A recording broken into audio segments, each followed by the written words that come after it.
enjoyed being here. Thank you all for coming. Thanks to the Dean of the Faculty for being here.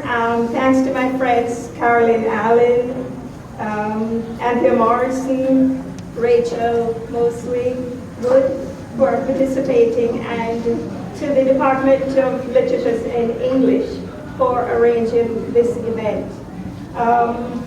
Nobody asked me what music I wanted, so clearly Carolyn Allen was living in my head, because she couldn't have chosen anything more wonderful than Aquaba. So thank you. And before I talk about my new book, I want to show you my most beautiful book, which is my children's story called Anna Carries Water. And the publisher is here, Michael Cates, all the way from Vancouver. And I just want to say that on Monday, he's given a lecture on writing and publishing children's literature, of which he's an expert, at 6 o'clock in room N5, Faculty of Humanities and Education. So I hope a lot of you will come out to hear this. I'm going to read from one of the stories in the book, and I've cut it a bit because most of my stories tend to be long. When I started to write, I thought I was writing stories. I didn't even know what a short story was. So I didn't know I was supposed to write to a certain length. So I'm going to read a story called Cold, which brings together two of my interests. One is writing about the period during the Second World War in Jamaica. And also I've always wanted to bring into a story the burning of coal, the making of charcoal, because I think it's such an amazing thing. I've cut some bits and pieces out of this story, and one of the pieces I've cut out is actually how you build a kiln and so on. So you have to read the story yourself. Coal. Nobody knew what would have made Boy leave the only real home he had ever known, where everybody said he was so well looked after, treated like a king by Sarah and Doll. Who else would have taken in a deaf and dumb boy? Sarah had got tired of correcting people, telling them that Boy wasn't deaf or dumb, though it was true he didn't speak. But that didn't stop people from calling him dummy and treating him like an idiot and shouting when they spoke to him. It was the deaths he had so closely encountered in his short life that made him the way he was, caused him to run away, Sarah said one night out of the blue, as if the thought had just struck her. She lowered the week-old newspaper she was reading aloud from and stared at Doll over her glasses. I bet you anything something happened inside him when he helped me pull Pops out of the water. Doll was half asleep in the old armchair, lulled by Sarah's reading. Jerked awake by the sudden change in tone, she found herself distracted by how much Sarah looked like her mother in the light cast from the Home Sweet Home lamp on the dining table. Her beautiful curly hair pulled severely back, her mother's gold-rimmed glasses perched on her nose. Sarah is turning old before she's even properly a young lady. This thought came so suddenly to Doll. Sorry, would you mind not taking pictures while I'm reading? It's very distracting. Thank you very much. This thought came so suddenly to Doll that it brought tears to her eyes. And alarmed at such a thing, she sat up straight and listened to what Sarah was saying, something about Boy. After all, remember he was there alone when his granny died? A whole day, the poor little boy. And then he was there with his dead grandfather too. We never did find out about that. Doll chutzed in her usual way and sank back into the armchair. She didn't bother to point out that right now the whole world was a dead house, since a quarrel among those white people broke out that she for one couldn't understand. World War, they called it, the second. So there was one before. All these people so stupid. The fighting was far away, in England and Germany and places like that, and in ships at sea. which was something Doll didn't really understand. But that didn't matter. Boys they knew were over there fighting. The young men from their district had merrily rushed off to join the contingent when the big men came around to ask who would fight for king and country. Doll was glad she had no boy children to act so foolish, but she kept her thoughts to herself. War fever had caught hold of everyone, even the rich women who were busy holding knitting bees and giving their jewelry and money to this fund to buy a battleship, or maybe it was an airplane. Doll was disgusted that Sarah had got caught up in the foolishness and had scarred their house and land from metal they were busy collecting for the war effort. Chuck, Doll didn't see the point of getting excited about something you couldn't see or touch, about a king and queen who existed only in fake pictures in papers and newspapers. They were so clean and pretty, so well-fed and satisfied, they failed to move Doll. It wasn't like they were doing anything useful, like Queen Victoria of her grandfather's time, who wore a crown and held that big thing they call a scepter in her hand like a club, and had roared at the plantation owners, her eyes bulging, "Let my people go." And they'd have to comply with her wishes and free the slaves and go home to England or wherever with their tails between their legs. Now that was ruler. So Doll's grandfather had said, the mightiest the world had ever seen, just like King Solomon the Wise. She couldn't understand why all the fuss about this wishy-washy looking king, wearing a suit like everybody else, his queen in her pearls, and their two daughters in their shoes and socks, and little coats, their hair nicely curled, not wanting for anything. And look how poor Pygmy here bought for even a drop of milk. Doll used to say that, but nowadays she kept her mouth shut. But when she had ventured to air these views to Sarah, Sarah had insulted her and told her she fell into a majority of one. Doll wanted the war to be over so they could get saltfish again and soap and rice and flour, kerosene oil for the lamps. She found the war tiring. So many things had vanished from the shop shelves. They were busy day and night producing substitutes. She was tired of boiling oil not to make castor oil to burn in the lamps. How she longed for some charcoal, but nobody around knew how to burn coal anymore. Not since coal, the boy's grandfather, had ceased to come around. It was only when she had taken on all boys' chores that she realized how useful he had been and how she missed his silent presence. Now, she cursed him every time she walked to the spring for water and heaved the kerosene pan onto her head. The drought was so prolonged this year the water tank had run dry. She cursed him as she trekked further and further, machete in hand, to slash at any dry branch for firewood, and when she fed the chickens or did other tasks that were his. Mark you, Doll thought as she sank into a doze, there had been less and less to do in the house since the master died, but now it was just her and young Sarah. After the funeral expenses, there was no money, not even for paying Doll. But Doll had worked for Sarah's family for so long it didn't matter. She had no other home, and she trusted Sarah to put things right when the money came in again. They too often discussed various schemes for money making, sitting around the dining table after supper was cleared away with the one lamp they could afford to keep lighted.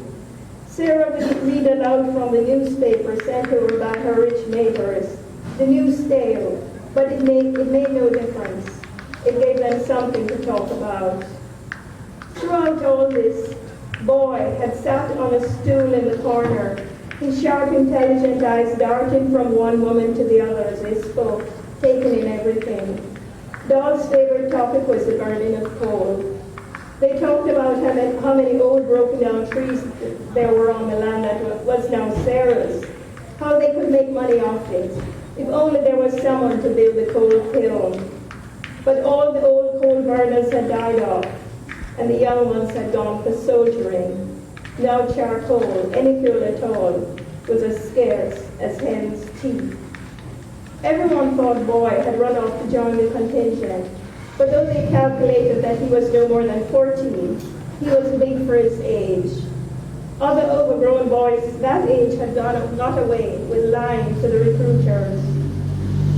Sometime after the funeral, when Sarah felt well enough to rehash with friends and neighbors what had happened, she realized Boy had spoken the day her father had drowned. Running to the neighbors, to the doctor, to her friends who lived in the big house on the hill, Boy had said the same thing. "Come quick, Miss Sarah, the mister," and had taken off again. By the time the last of them arrived, Boy was back on the scene, silent once more. When Sarah felt strong enough and had settled her father's affairs, she remembered how Boy had spoken. She thought that she had never thanked him for what he had done. Although she and Doll had already decided what of her father's things they would save for him, she wanted to give him a present, a tangible reward. She thought he would like her father's leather wallet, into which she put a 5-shilling note.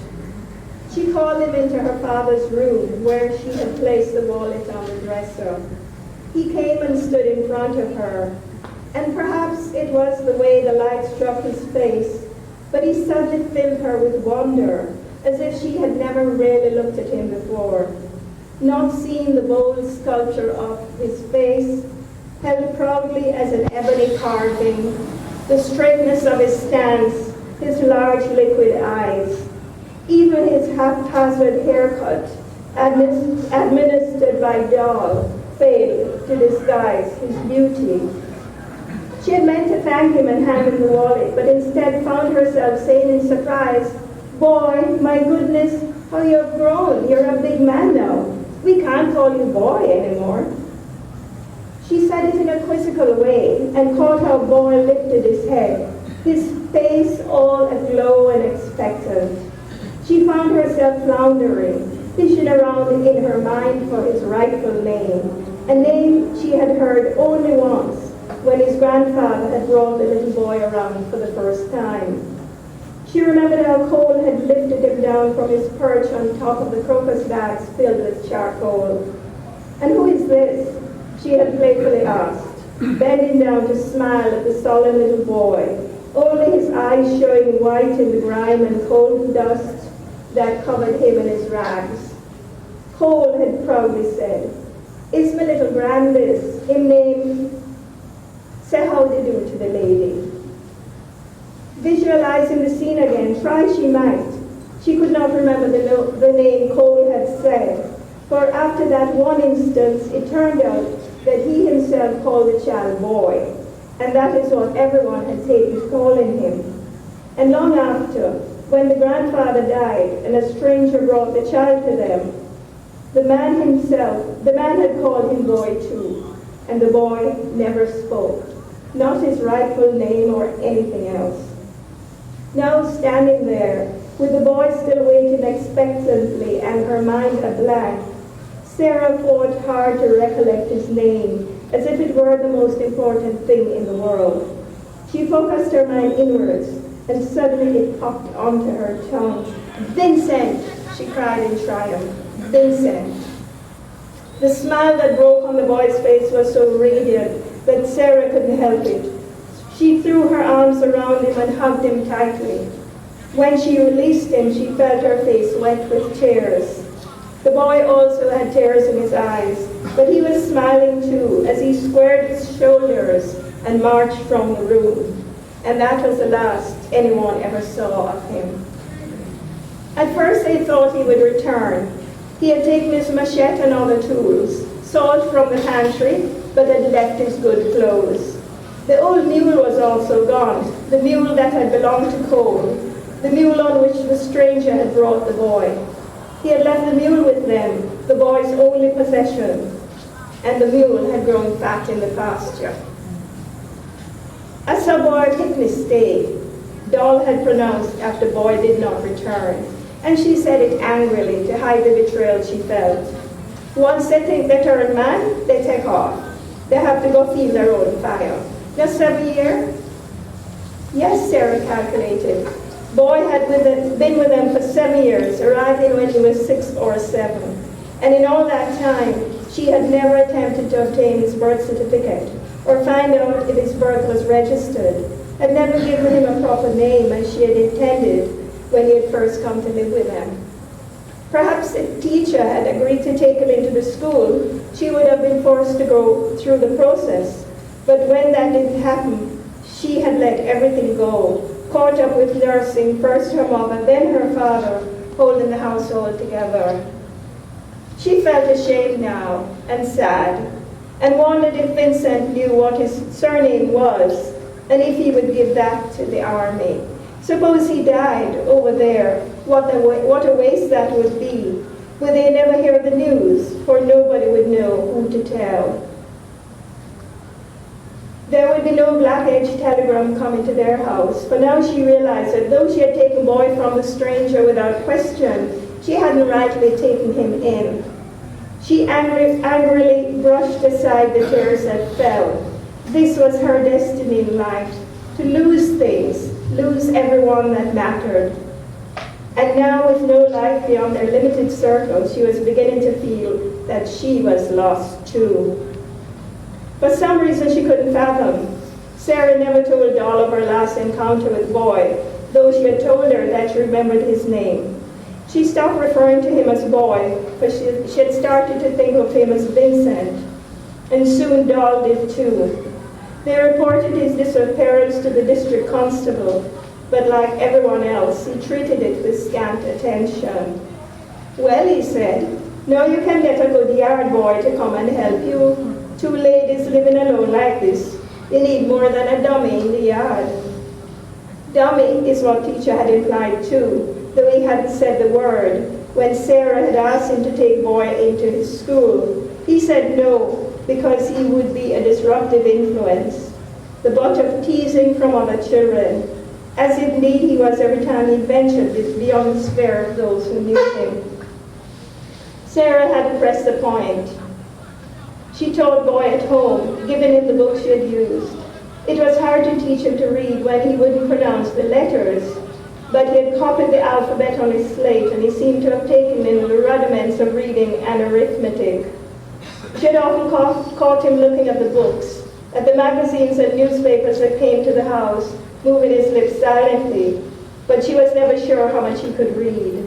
That he could speak, there was no doubt. He had spoken as a small child when his grandmother was alive. Indeed, chatty was the way his grandfather had described him.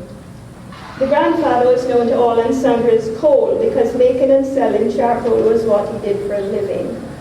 And for a few months he would turn up on his new drawn cart, piled high with dirty crocus bags, full of coal for sale by the kerosene pan measure.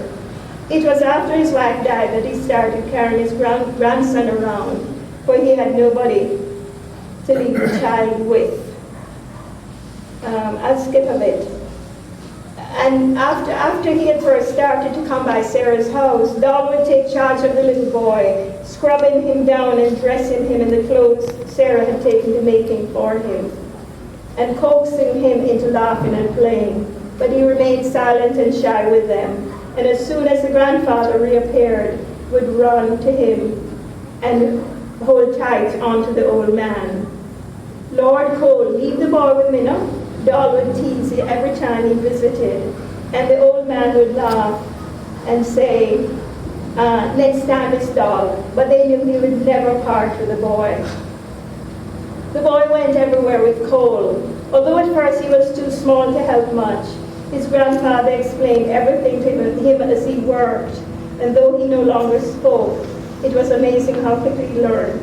By the time he was 4 or 5, he was a proper little helper. They lived out in the bush for weeks at a time, burning enough coal to make up a load, managing on salt and flour dumplings and roots and wild herbs, and the birds his grandfather caught with a springe. They saw no other humans, except the occasional hunter or the coal burners. Once, when he came to burn coal on her father's property, Sarah had ridden into the bush to witness the operation and was appalled at the amount of work involved. The heat and dirt were unbearable, but the little boy, like a devil's imp, was everywhere, proud servitor to his grandfather. When a stranger turned up with the boy one day, they didn't need to ask what had happened. Doll installed him in the little room next to hers, and boy, he became to them all. He grew, he thrived over time, he smiled. It was clear that boy understood every word that was said, and he willingly followed instructions. He never spoke, not until the morning Sarah needed him to speak. But she thought wearily after he left, what good was that now? After some months had passed, they decided Vincent was just another ungrateful child, one they would never see again. From time to time, Sarah went into her father's room, took out the wallet she had put back into the drawer, and stroked it, placing the soft leather against her cheek. Sometimes she felt the hot tears gushing down, and she had to dry the wallet on her skirt, never sure if her tears were for Vincent or for her father. The dry season lasted. Doll muttered each time she went in search of wood, muttered each time she lit the wood fire to cook or boil the clothes or heat the clothes iron, muttered that children were worthless and so was the wood. Look how fast it burned. Muttered every time she looked at her coal stove in the corner, covered in cobweb, neglected and forlorn. How the good old days were gone, she thought. Nobody around to make coal anymore. How this stupid war has changed everything, taking everybody away. On one of those hot and miserable days, Sarah was sitting in the cool of the veranda sewing when she saw the side gate from the laneway slowly open and watched with dread and surprise an apparition, the ghost of coal staggering through. Hand to mouth, she managed, and coming through the gate was a mule dragging a makeshift cart laden down with crocus bags. When the driver went to close the gate, the mule stood still, just as Cole had trained his to do. Sarah looked at it and thought it was the same one that had spent so many years in their pasture, though somewhat thinner. Then she decided it couldn't be. This was just some new coal man that was making the rounds, and she knew Doll would be happy if they could buy even one tin. Her curiosity aroused, she got up and started to walk towards the cart, just as the driver came around to the front. He was ragged and black from head to toe, covered in dirt and coal dust.